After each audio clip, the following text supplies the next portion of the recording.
Teams are always in a constant race, not only to surpass each other on the circuit, but also off it. An F1 team is like a well-oiled machine, where each component plays a crucial role. From pilots to engineers, each team member contributes to overall success. And when one of these key components starts to fail, or worse, decides to leave, it can trigger a series of events that can have a profound impact on the dynamics of the team. Recently, there have been rumors that a key figure in one of F1's most prominent teams may be considering a change. This led to a series of statements and counter-declarations by several important F1 personalities.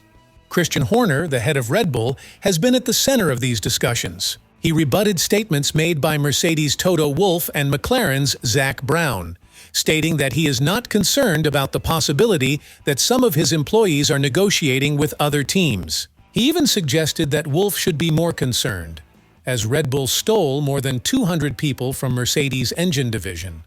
The key figure in question here is Jonathan Wheatley, Red Bull's longtime sporting director.